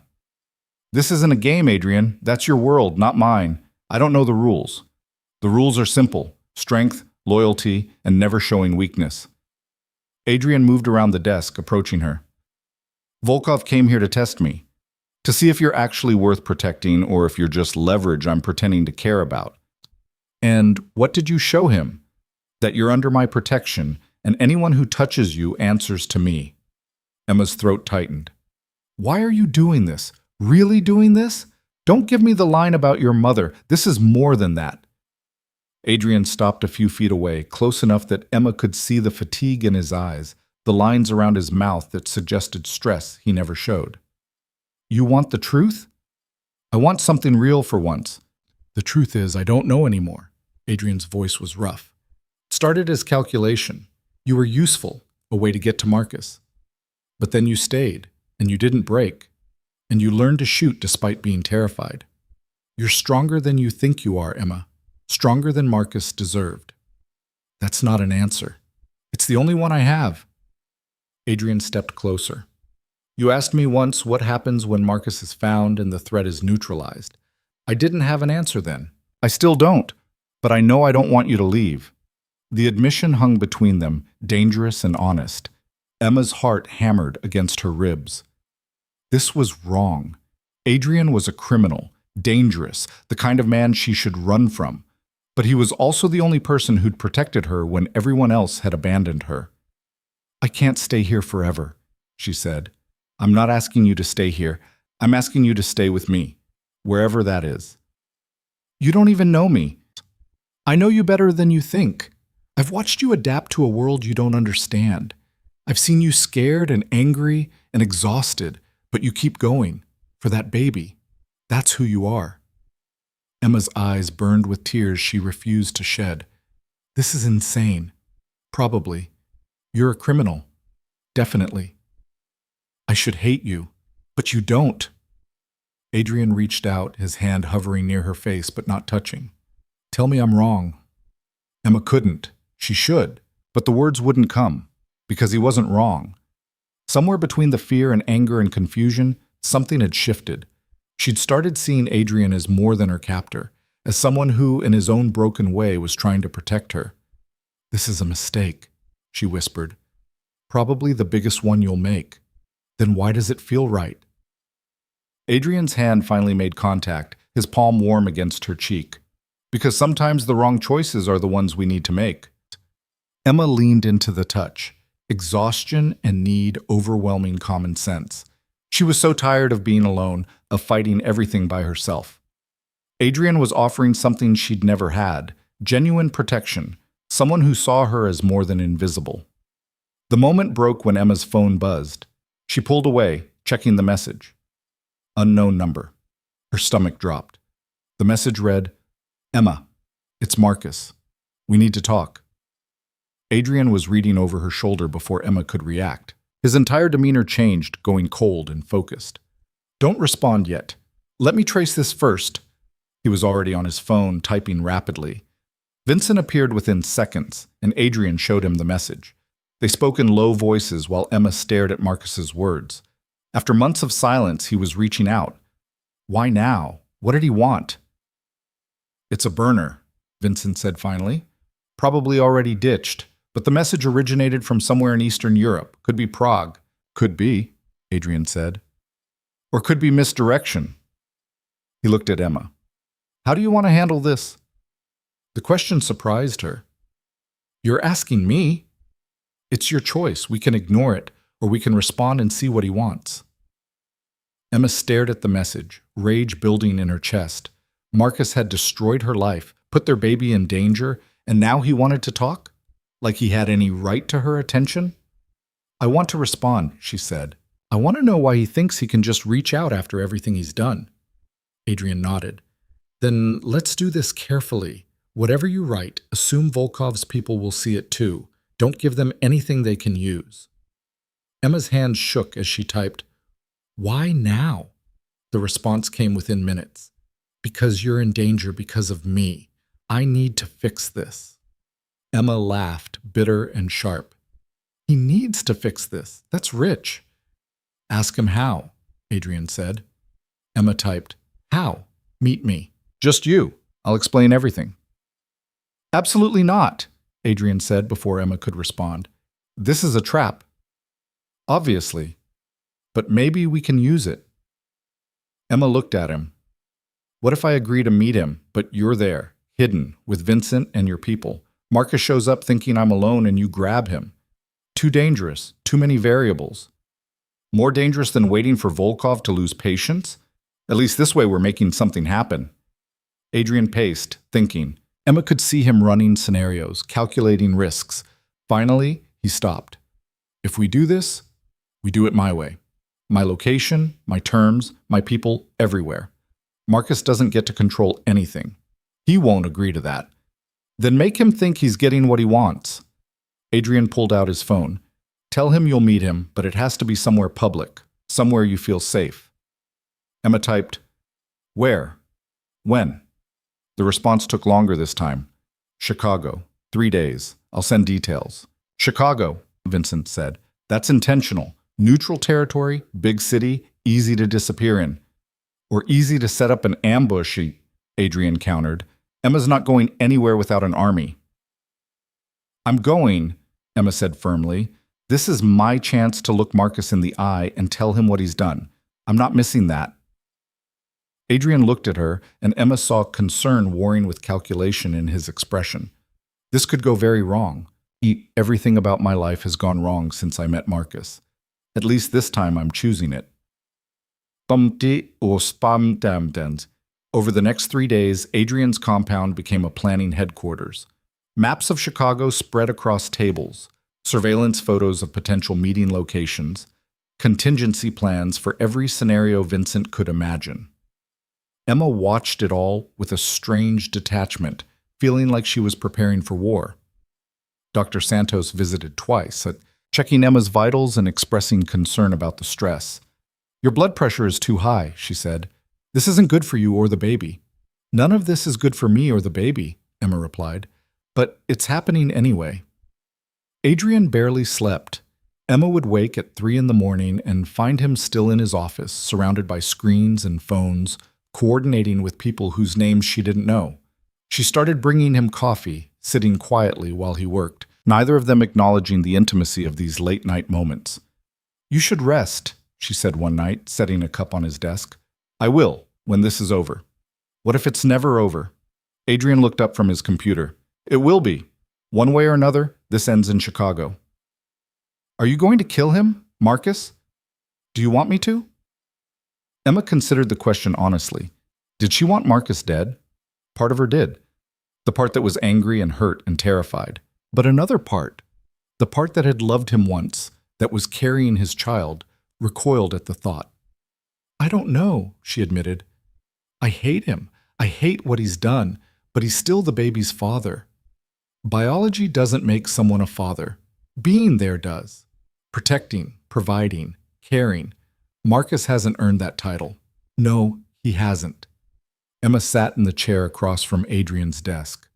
If something happens to me in Chicago, nothing's going to happen to you. But if it does, I need you to promise me something.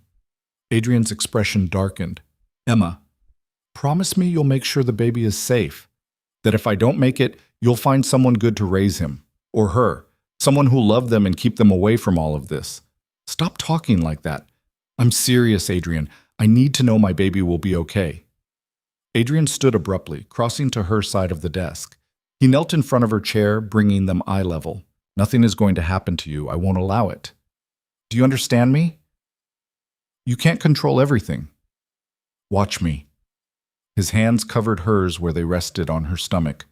You and this baby are going to be fine. We're going to Chicago, we're going to deal with Marcus, and then we're coming back here, together. And then what? Adrian's expression softened, becoming something Emma hadn't seen before, vulnerable, maybe even afraid. And then we figure out what this is, what we could be. We barely know each other. I know you're brave and stubborn and stronger than you believe. I know you make terrible coffee, but you bring it to me anyway. I know you hate feeling helpless, so you learn to shoot despite being terrified. I know you deserve better than what life has given you. His grip tightened slightly. That's enough to start with. Emma's vision blurred with tears. This is crazy. Probably. I'm pregnant with another man's baby. I know. You're a criminal who runs businesses I don't understand and probably should be terrified of. Also true. Why does none of that matter right now? Adrian smiled, small but genuine. Because when you know what you want, the reasons not to want it stop making sense. Emma leaned forward, closing the distance between them. The kiss was tentative at first, testing, but Adrian responded with a hunger that matched her own. His hand moved to the back of her neck, holding her close, and Emma felt something inside her chest crack open. All the fear and loneliness and anger pouring out, replaced by something she was afraid to name. They broke apart, both breathing hard. Adrian rested his forehead against hers. We shouldn't have done that, he said. No, we shouldn't have. I'm not sorry. Neither am I. They stayed like that for a long moment, the world narrowing to just the two of them. Then Emma's phone buzzed, shattering the moment. She checked it, seeing a message from the number Marcus had used. Millennium Park. Noon. Come alone or I disappear. Emma showed Adrian. He read it, his expression hardening back into the cold calculation she'd first seen. He's not going to disappear, Adrian said. Vincent will have 50 people in that park. Marcus moves wrong, breathes wrong, and we have him. And if Volkov's people are there too, then it gets complicated, but we handle it. The flight to Chicago was surreal. Private plane, armed guards, Emma sitting in leather seats that probably cost more than her car had. Vincent briefed her on the plan, where she'd stand, what she'd say, signals to use if something went wrong. Don't try to be brave, Vincent said. You see anything wrong, Any threat, you hit the ground and we handle it. What if Marcus runs? He won't get far. They landed in Chicago at dawn. Adrian had rented an entire floor of a hotel downtown, turning it into a command center. Emma watched him work, coordinating teams, reviewing security feeds, planning for every contingency. He was in his element, commanding and focused. Hours crawled by. Emma tried to rest but couldn't. Her mind kept replaying everything. Marcus leaving, the shooting, Adrian's protection, the kiss they'd shared. Her life had become something unrecognizable. At 11:30, Vincent drove her to Millennium Park. Adrian sat beside her in the back seat, his hand finding hers. "Remember," he said, "you're not alone. I'll be watching every second." "I know. And Emma, whatever happens, don't believe anything Marcus says. He's a liar. That's all he's ever been." The park was crowded despite the cold weather. Tourists taking photos, families walking, people living normal lives. Emma envied them their normalcy as Vincent led her to the designated meeting spot near the Cloudgate sculpture. "I'm right there," Vincent said, pointing to a cafe 30 yards away. "Adrian's in the building across the street with a sniper rifle. You're covered from every angle." Emma nodded, her throat too tight for words. Vincent squeezed her shoulder once, then melted into the crowd. Noon arrived. Emma stood alone, hands trembling, scanning the crowd for a face she'd once loved. Minutes passed, 5, then 10. Had Marcus changed his mind? Or was this another game? Then she saw him. Marcus looked the same, but different. Thinner, maybe, or harder. He wore expensive clothes Emma knew he'd bought with stolen money. He approached cautiously, eyes scanning the crowd, clearly nervous. "Emma," he said when he was close enough, "you came." Emma's hands clenched into fists. "You have 3 minutes. Talk." Marcus flinched at her tone. "I know you're angry." "Angry? Marcus, people have tried to kill me. I've been hiding for weeks because you stole $40 million from criminals. Angry doesn't begin to cover it. I can fix this. I can make it right." "How? By giving back the money you've already spent on your girlfriend in Prague?" Marcus's expression flickered with surprise, then resignation. "You know about her?" "I know everything, about the theft, about the planning, about how you used me. So tell me why I shouldn't let Adrian Moretti put a bullet in your head right now." Marcus went pale. "Moretti's here? Did you really think I'd come alone, after everything you've done?" "Emma, please. I never meant for you to get hurt. I thought I'd be gone before anyone noticed. I didn't know they'd come after you." "You didn't care. There's a difference." Marcus stepped closer, and Emma saw movement in her peripheral vision, Vincent shifting position, ready to intervene. "I care about you. I always have. You have a funny way of showing it. Leaving me pregnant and broke, stealing money that put a target on my back, living it up in Europe while I fought to survive. I can give you money. Enough to disappear, start over somewhere safe." Emma laughed, bitter and sharp. "You think this is about money? You destroyed my life, Marcus. You betrayed me in every way possible. Money doesn't fix that. Then what do you want? I want to understand why. Why me? Why lie to me for months? Why make me believe we had a future when you were planning to abandon me?" Marcus looked away, unable to meet her eyes.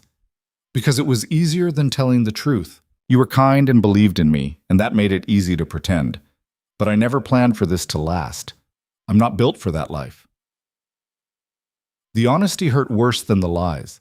Emma felt something inside her break, not her heart that had broken months ago, but the last fragile hope that maybe Marcus had loved her once, even a little. "You're a coward," she said quietly, "and our baby deserves better than you." Marcus's eyes dropped to her stomach, seeing the visible swell for the first time. His expression flickered with something that might have been regret. "Emma, don't. Whatever you were going to say, don't. You lost the right to any part of this child's life the day you left. That's not fair." "Fair?" Emma's voice rose, drawing looks from nearby tourists. "You want to talk about fair? I'll tell you what's not fair. Working double shifts while pregnant because you left me broke. Learning to shoot because people want me dead because of you. Hiding in a compound because the father of my child is a thief. and a coward. Security was approaching, drawn by her raised voice. Vincent materialized beside Emma, his hand on her elbow. "Time to go," he said quietly. Marcus backed up, hands raised. "Emma, wait." "No, I'm done waiting. I'm done hoping you'll be something you're not." Emma let Vincent guide her away. "Go back to Prague. Live your life. But stay away from me and my baby. We don't need you." Marcus called after her, but Emma didn't turn around. Vincent led her through the crowd to a waiting SUV. Adrian was already inside, and Emma collapsed beside him, shaking. "Did you get what you needed?" Adrian asked. Emma nodded, unable to speak. Tears finally came, not from sadness, but from release. She'd faced Marcus, told him the truth, and survived it. That chapter was finally, definitively closed. Adrian pulled her close, and Emma let herself lean into him, accepting the comfort. Behind them, Vincent climbed into the driver's seat. "We have Marcus's location," Vincent said. "Volkov's people do too. They're moving in." "Let them in," Adrian said. "He's their problem now. We're done." As the SUV pulled away from Millennium Park, Emma looked back one last time. She couldn't see Marcus anymore, lost in the crowd. Part of her wondered what would happen to him, if Volkov's people would kill him or just take back the money. Mostly, she found she didn't care. The man she'd loved had never existed, and the man holding her now, dangerous and complicated as he was, felt more real than anything she'd known in years. The news came 3 days after Chicago. Vincent delivered it while Emma was eating breakfast in the compound's kitchen, Adrian across from her reading something on his tablet. "Marcus is dead," Vincent said without preamble. "Volkov's people found him in Prague. Made it look like a mugging gone wrong." Emma's fork stopped halfway to her mouth. She set it down carefully, waiting for grief or shock or something to hit. Instead, she felt nothing, just emptiness where Marcus used to occupy space in her thoughts. "How do you feel?" Adrian asked, watching her carefully. "I don't know. I should feel something, right? He's the father of my baby. Biology doesn't require grief." Emma pressed her hand to her stomach, where the baby was moving, oblivious to the fact that half its genetic makeup had just been erased from the world. "What about Volkov? Does this satisfy him?" "Partially," Adrian said. "Marcus transferred back 22 million before they killed him. The rest is gone, spent, or hidden too well to recover. Volkov's taking the loss. And me? Am I still a problem for him?" Adrian's jaw tightened. "We're negotiating that." The word negotiating sent ice through Emma's veins. "What does that mean?" Vincent and Adrian exchanged a look that made Emma's stomach drop. Finally, Adrian set down his tablet and faced her directly. "Volkov wants assurance you're not a loose end, that you won't talk to authorities about his organization or Marcus's connections. I don't know anything worth talking about. But you know enough. You know names, operations, how money moves." Adrian's voice was careful, controlled. "Volkov wants insurance." "What kind of insurance?" "He wants you married to me." Emma laughed, the sound sharp and disbelieving. "Excuse me?" "Legally, a wife can't be compelled to testify against her husband. If you're married to me, Volkov sees you as my problem, my responsibility. It protects you." "That's insane. That's his world." Adrian leaned forward. "I told him no. I'm not forcing you into anything, but I wanted you to know what he's asking." Emma stood, needing to move, to pace, to do something with the rage building inside her. "So my choices are marry you or what? Volkov kills me?" "He won't kill you. I won't let him. You can't stop him forever. Eventually he'll decide I'm too much of a risk." "Then we find another solution." "Like what?" Emma's voice rose. "I'm trapped, Adrian. Marcus trapped me. You trapped me. Volkov's trapping me. I'm so tired of men deciding what happens to my life." Adrian stood slowly, approaching her with the caution someone might use with a wounded animal. "You're right. Every man in your life has taken your choices away. I'm sorry I'm adding to that list." "Sorry doesn't fix it." "No, it doesn't." Adrian stopped a few feet away. "But I meant what I said. I'm not forcing you into marriage. We'll find another way." "What if there isn't another way?" The question hung between them. Emma saw the answer in Adrian's eyes. If there was no other way, he'd go to war with Volkov to protect her, and people would die, probably including Adrian. I need time to think, Emma said quietly. Take all the time you need. Emma spent the afternoon in the library, staring at books without reading them. Her mind circled the same impossible problem. Marriage to Adrian would solve the immediate threat. But what then? A marriage based on necessity, on protection, on anything but actual choice? That wasn't a life. That was just another prison. But was it worse than the alternative? Dr. Santos arrived that evening for a scheduled checkup. While examining Emma, she noticed the tension. Your blood pressure is still high, Dr. Santos said. Higher than last week. What's going on? Emma told her everything.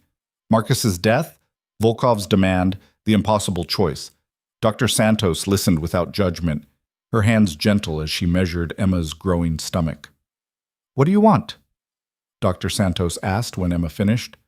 I don't know anymore. Then let me ask differently. If there were no threats, no danger, no Volkov, what would you want? Emma closed her eyes, imagining a world without fear. In that world, what did she see?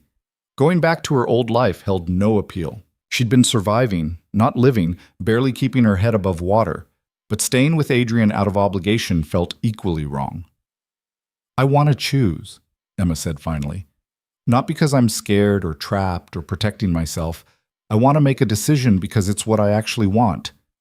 And what do you actually want? Emma opened her eyes, and the truth settled in her chest with surprising clarity. I want to be with Adrian, not because he's protecting me. Because when I'm with him, I feel less alone, less invisible, like maybe I matter. Dr. Santos smiled. Then tell him that. After the doctor left, Emma found Adrian in his office, surrounded by maps and phone records and all the machinery of his investigation into Volkov's operations.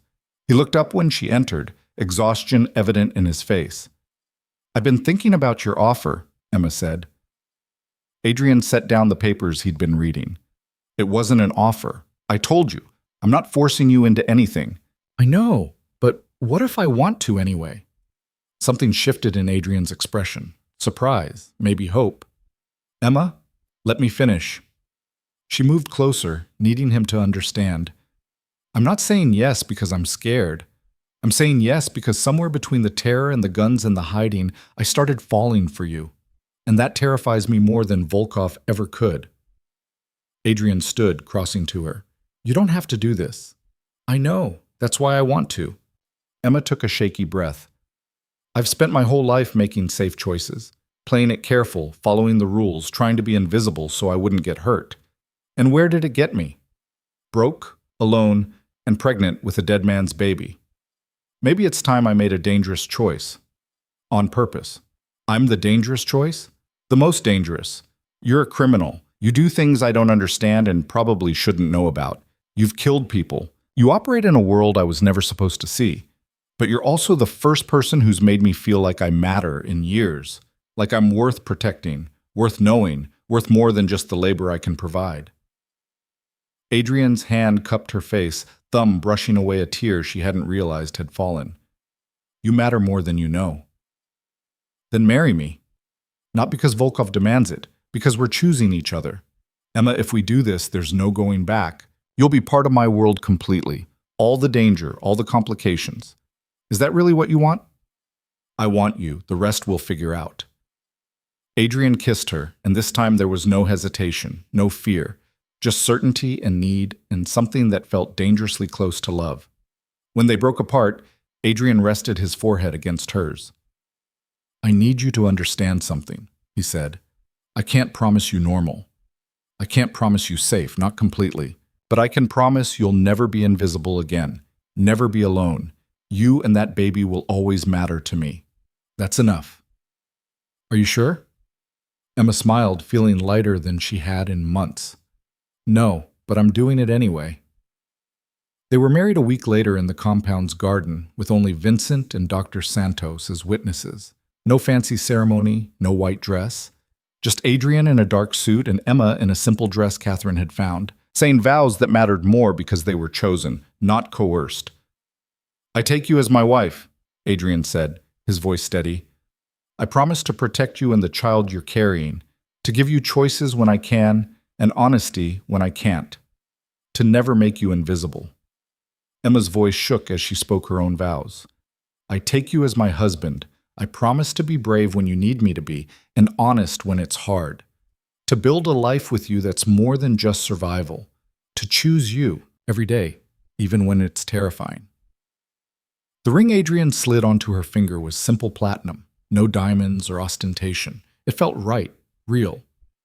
Vincent cracked a rare smile as he shook Adrian's hand. Congratulations, boss. Try not to screw this up. I'll do my best. Dr. Santos hugged Emma. You're braver than you think. Remember that when things get hard. Is that medical advice? That's life advice. That night, lying in bed next to her husband, the words still felt surreal. Emma felt the baby kick hard enough to make her gasp. Adrian's hand moved to her stomach immediately. Is something wrong? No, just active tonight.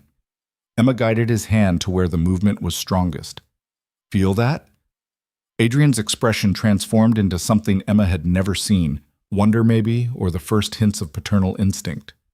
That's incredible. That's our baby. Yours now, if you want. Are you sure? Biologically, biology doesn't make someone a father. You said that yourself. Being there does, protecting, providing, caring. Emma covered his hand with hers. You've done more for this baby than Marcus ever would have. As far as I'm concerned, you're the only father that matters. Adrian's voice was rough when he spoke. I won't let you down. Either of you. I know. Volkov accepted the news of their marriage with surprising grace. He called Adrian personally, and Emma listened to Adrian's side of the conversation from across the room. Yes, she's my wife now, legally and in every way that matters. Pause. I appreciate your understanding. Another pause. The debt is settled. We're done here. When Adrian hung up, Emma asked, That's it? He's just accepting it? He got most of his money back and Marcus is dead. You're my problem now, not his. As far as Volkov's concerned, the matter is closed. And if he changes his mind, he won't. In his world, marriage means something. It's a contract he respects. Emma wanted to feel relieved, but freedom felt foreign after weeks of captivity. What happens now? Now we live. Actually live, not just survive. Here, in the compound? Adrian shook his head. I'm thinking somewhere else. Somewhere you choose. We can go anywhere you want. The offer was dizzying in its scope. Emma had spent her entire life in one city, barely traveling, her world small by necessity and poverty. Now Adrian was offering her the world. Can I think about it? She asked. Take all the time you need. Over the next few weeks, Emma's life transformed in ways she couldn't have imagined.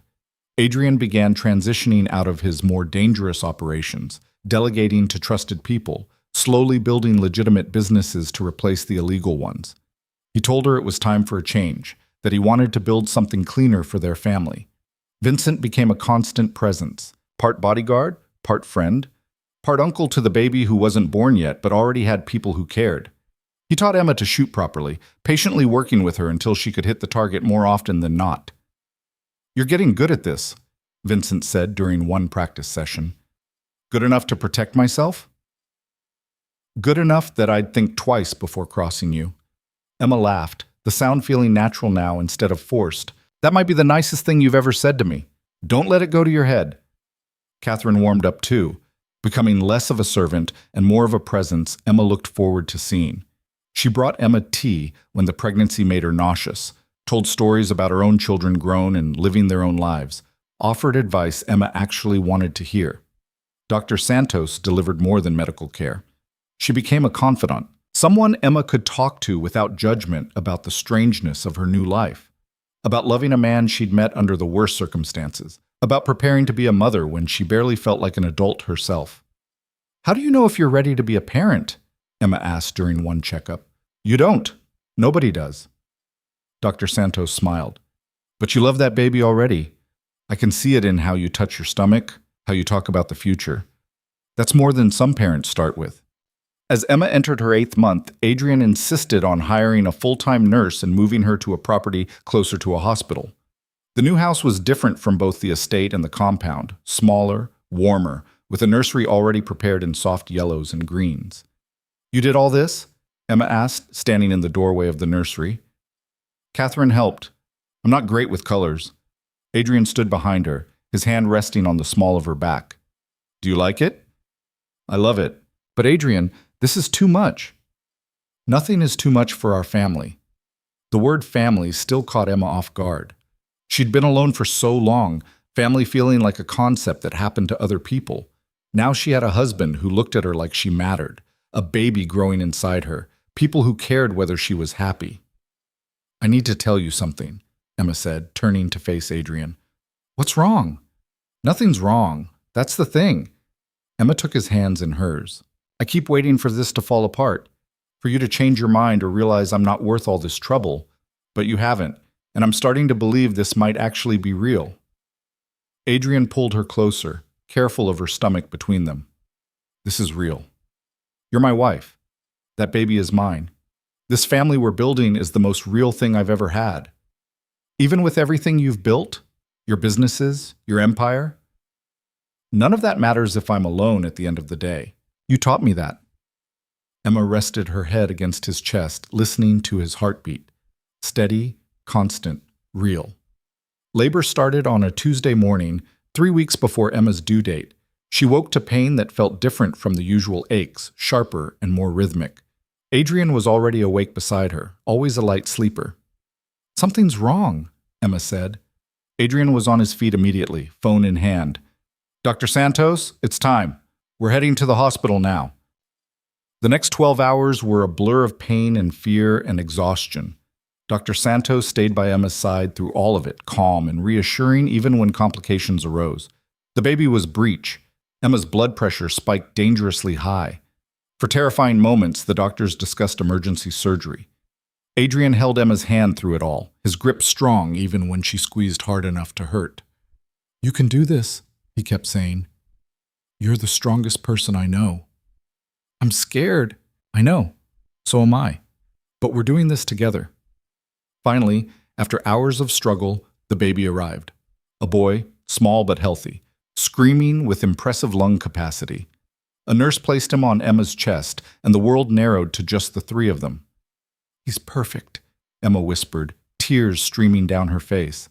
Adrian's hand covered hers where it rested on the baby's back. His own eyes were wet, something Emma had never seen before. "What do you want to name him?" Emma had thought about this, planned for it, but now with the baby actually here, only one name felt right. "Leo. It means brave. I want him to be braver than both of us." "Leo Moretti." Adrian tested the name. "I like it. Not Webb. Moretti. He's yours. He's ours." Recovery was harder than Emma expected. Her body ached in new ways, and exhaustion was a constant companion. But every time Leo cried and she picked him up, every time Adrian held their son with careful reverence, Emma felt something settling into place. This was her family, chosen, complicated, built from wreckage, but hers. Vincent visited the hospital, bringing flowers and looking uncomfortable in a way that made Emma smile. "He looks like you," Vincent told Adrian. "He looks like his mother." "Lucky kid either way." Vincent pulled out an envelope.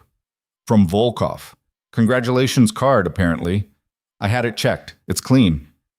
Inside was a simple card with a handwritten note. "May your son grow strong. The past is settled. The future is yours." Emma showed it to Adrian. "Is it really over?" "With Volkov? Yes. He got what he wanted. His money back, Marcus dead, loose ends tied up. We're not enemies anymore. Not friends, but not enemies." "And your other businesses? The dangerous ones?" "Being transferred to other people. I'm keeping the hotel chain, some real estate, a few tech investments. Legal, boring, profitable." "You're going legitimate for us?" Adrian shifted Leo in his arms, the baby sleeping peacefully. "I'm doing what I should have done years ago, building something I won't be ashamed to explain to my son when he's old enough to ask questions." They brought Leo home a week later to the house Adrian had prepared. Catherine had everything ready: diapers, bottles, tiny clothes and soft fabrics. The nursery that had seemed like a distant dream now held an actual baby. Those first months were chaos. Leo had opinions about everything: when to sleep, when to eat, when to be held. Emma was exhausted in ways she hadn't known were possible, but Adrian was there for every 3 a.m. feeding, every diaper change, every moment of crisis when Leo wouldn't stop crying. "You don't have to do this," Emma said one night, watching Adrian pace with Leo. "You could hire people." "I don't want to hire people. He's my son. I want to be here for this. Even the screaming parts, especially those. My father was never around. I won't make that mistake." Watching Adrian with Leo, patient and gentle despite his own exhaustion, Emma fell in love all over again. This wasn't the dangerous criminal who'd pulled her into his world. This was a man learning to be a father, making mistakes and trying anyway, choosing to be present when it would be easier not to be. When Leo was 6 months old, Adrian came home with papers. Legal documents making his adoption of Leo official, erasing any legal connection to Marcus. "You didn't have to do this, Emma said, reading through the papers. "Yes, I did. He's my son. Has been since the moment he was born. This just makes it official." Emma signed the papers, tears blurring her vision.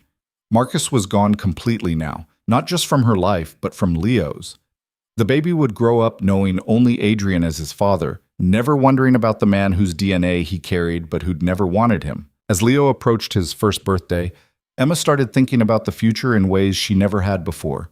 Not just survival, not just getting through the day, but actual plans.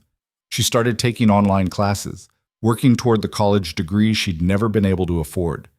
Adrian encouraged it, proud of her in ways that made her feel seen. "What do you want to study?" he asked one evening while she researched programs. "I don't know yet. Something that matters. Something that helps people. You already help people. You helped me become someone better." Emma looked up from her laptop. "You were always capable of being better. You just needed a reason. You gave me that reason, you and Leo." The house gradually filled with the detritus of family life. Toys scattered across floors, photos on walls. Leo's first drawings hung on the refrigerator with pride. Emma sometimes walked through rooms and marveled at the transformation from her old life to this one. She kept in touch with Dr. Santos, who'd become more friend than doctor. They had coffee once a month, talking about motherhood and medicine and life. "You look happy," Dr. Santos said during one of their meetings. "I am. Is that strange, given how everything started?" "No. Sometimes the best things come from the worst circumstances. You took a terrible situation and built something beautiful from it. I had help. You had Adrian, but you did the hard work yourself, choosing to trust him, choosing to stay, choosing to build a life instead of just surviving one. That was all you." On Leo's first birthday, they threw a small party. Vincent came, bringing a toy truck that Leo immediately tried to eat. Catherine brought a cake she'd made herself. Dr. Santos attended with her husband, warm and congratulatory. It was small, intimate, perfect. Emma watched Adrian with Leo, the big man kneeling to help the baby blow out a single candle, and felt her chest tighten with emotion. This was her family. Not the one she'd imagined, not the safe conventional future she'd once wanted, but something real and chosen and worth fighting for. That night, after Leo was asleep and the house was quiet, Emma found Adrian on the back porch, looking out at the garden. "Thinking about something?" she asked, sliding into his arms. "About how different my life is now. A year ago I was focused on expansion, on building power, on winning whatever game I was playing. Now I spent an hour watching our son eat cake with his hands, and it was the best part of my day. Fatherhood looks good on you. It feels good. Better than anything I've built before." Adrian tightened his hold on her. "You know what the strange part is? I spent years trying to control everything, to manage every outcome, to never show weakness. Then you showed up, pregnant, terrified, completely out of your depth, and destroyed every defense I had. Sorry about that." Adrian laughed, the sound genuine. "Don't be. You saved me from becoming someone I wouldn't have wanted to be." Emma turned in his arms to face him. "I need to tell you something." "That sounds serious." "It is, kind of." Emma took a breath. "I'm pregnant again. Adrian's expression went through several rapid changes: surprise, joy, concern. Already? Leo's barely one. I know. Dr. Santos says it's fine, my body can handle it, but I wanted to make sure you're okay with it. I know this wasn't planned. Neither was Leo. Neither were you, really, but I can't imagine my life without any of it now. Adrian's hand moved to her stomach, where no visible signs showed yet. Another baby. Another chance to get fatherhood right. You're already getting it right. I'm trying. That's all any parent can do. They stood together in the darkness, Adrian's hand on Emma's stomach where their second child was growing, the sound of Leo breathing peacefully floating through the baby monitor. Emma thought about the night in the parking garage that had started all of this, the terror, the gunfire, the moment her life had fractured into pieces. She thought that night was her ending. Instead, it had been her beginning, the start of a life she never could have imagined, built with a man she shouldn't have trusted but did anyway, creating a family from wreckage and fear and the stubborn decision to choose hope over despair. Do you ever regret it? Adrian asked quietly. Everything that happened? How we started? Emma considered the question honestly. Did she regret the fear, the danger, the weeks of not knowing if she'd survive? Those parts, yes. But the rest, meeting Adrian, building this life, becoming someone who fought instead of hiding, those parts she'd choose again. No, she said finally, I don't regret it, because it led here. To you, to Leo, to this life we've built, and I'd go through all of it again if it meant ending up exactly where we are. Even the scary parts? Especially those. They taught me I was stronger than I thought, that I could survive things I never imagined facing, that sometimes the most dangerous choices are the ones worth making. Adrian kissed her temple, gentle and reverent. I love you. I don't think I've said that enough. You show it every day. That's better than saying it. I can do both. They went inside together, checking on Leo one more time before heading to bed. The baby slept peacefully, surrounded by the evidence of a loved child. Stuffed animals, soft blankets, photos of parents who'd chosen him completely. Emma lay in bed next to Adrian, his hand finding hers in the darkness. Outside, security lights illuminated the grounds. Still there, still necessary, because Adrian's past wasn't something that completely disappeared, but the fear that had defined Emma's early days here was gone, replaced by something that felt almost like peace.